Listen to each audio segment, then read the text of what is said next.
So I experienced a first at my last wedding gig. I was late, and not a little late, I was like 90 minutes late. And not like I arrived 90 minutes later than originally anticipated, and then I had to rush to get ready before the wedding started. I got there 90 minutes after the wedding was supposed to start. And here's why.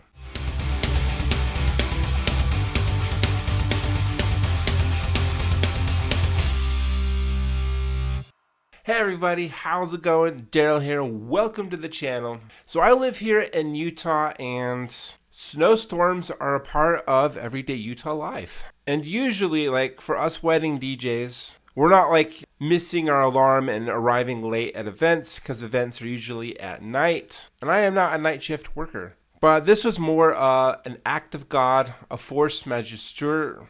I don't know if I'm saying that right. I apologize if I'm not. So this was a very simple setup, just a reception, basic dance floor lighting, so just a handful of pars, and the setup takes like 25 minutes to set up, especially at this venue where I can park right feet away from where I need to actually set up. So basically a 1 hour drive turned out to be a 4 hour drive. And just to give you perspective of how bad it was, it took longer to get to the venue than it did to actually set up, do the gig, take down, and drive home the same way I came. So we got clobbered with a huge snowstorm. And it wasn't even like deep or anything. It just was really bad conditions on the roads. And as I was slowly creeping by, I saw the aftermath of a lot of wrecks. And yeah, it was not good. There was dozens of accidents along Utah's main road. In fact, it was so bad that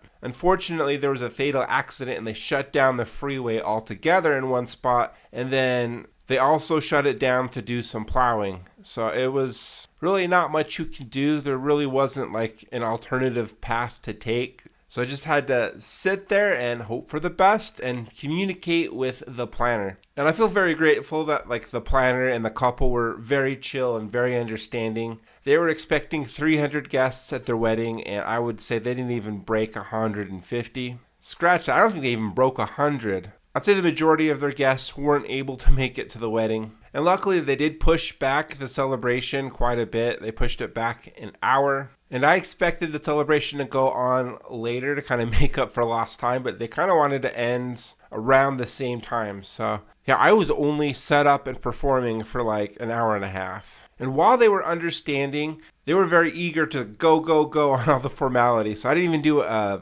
sound check, and then they're like, okay, we need to get to this. We need to get to speeches. Let's cut most of them. Let's just do the best man and the maid of honor. And then we danced for a grand total of 45 minutes. So I was already off my game and being frazzled for showing up so late. But I just had to take a deep breath and put on my game face and just, I was grateful that I didn't get in a car wreck. Like me, my person, I am perfectly safe and I didn't crash my car. All my gear is safe. Not having to go through the headache, having to deal with insurance. I'm super grateful for a very streamlined setup so that from the time I arrived, I didn't waste any time and I was up and running as fast as humanly possible. So yeah, column arrays definitely help with that. Battery powered, wireless, DMX fixtures help with that. I was really excited for this gig because I knew that they had some like metallic crossbars on the ceiling so I could just hang both lighting IR4s from them. They come with magnets, so I just stuck the magnet on there. Some people have questioned whether you should use the safety cables or not. I knew that there were going to be younger people at this crowd,